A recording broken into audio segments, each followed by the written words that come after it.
na kuzingatia maslahi mapana ya klabu yetu, nipende kuwatangazia ndugu zangu waandishi wa habari, wanachama na mashabiki wa klabu yetu Young Africans, mechi za klabu ya Young Africans kwenye hatua ya makundi zitafanyika kwenye visiwa vya Unguja, maana ya Zanzibar, kwenye uwanja wa New Aman Complex.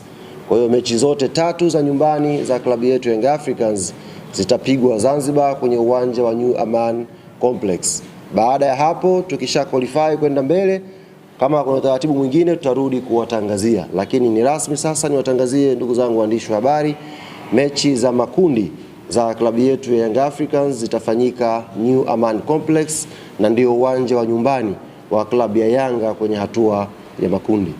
Hivyo nitumie fursa hii kuwaomba sasa mashabiki, wanachama na wapenzi wa klabu yetu Young Africans katika visiwa vya Pemba na Unguja kujiandaa kuipokea timu yetu, kujiandaa na kuanza maandalizi ya haraka kuhakikisha tunafanya vizuri.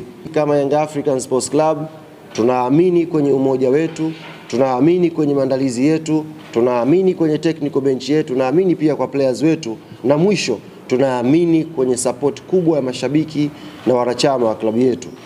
Hii ngoma tutapambana nayo na inshallah tutakwenda hatua ya robo finali. Kwa hiyo maandalizi kule Pemba, Unguja yaanze haraka kuhakikisha wanaipokea timu na tunakuwa imara kwenye michezo ya nyumbani. Na mashabiki wengine kutoka mikoa tofauti, Dar es Salaam, Dodoma, Morogoro na sehemu mbalimbali hapa Tanzania, pia tunawaomba na nyie tujiandae.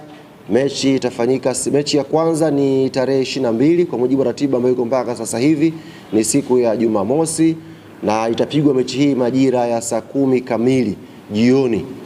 Kwa kuzingatia maslahi mapana ya klabu yetu ya Young African Sports Club, lakini pia tunatambua kwa klabu ya Young Africans sehemu yoyote hapa Tanzania tukicheza tunafanya vizuri. Sehemu yoyote ile, haijalishi ni Benjamin Mkapa, haijalishi ni CCM Kirumba, haijalishi ni Sheikh Amri Abeid kule Arusha. Popote ambako Young Africans itakwenda kucheza, inacheza na inafanya vizuri. Kwa hiyo tuna muujiza, ni uchaguzi tu wa viwanja, na sehemu zote ambazo tutacheza tunaamini tuna nafasi ya kupambana na kupata matokeo mazuri.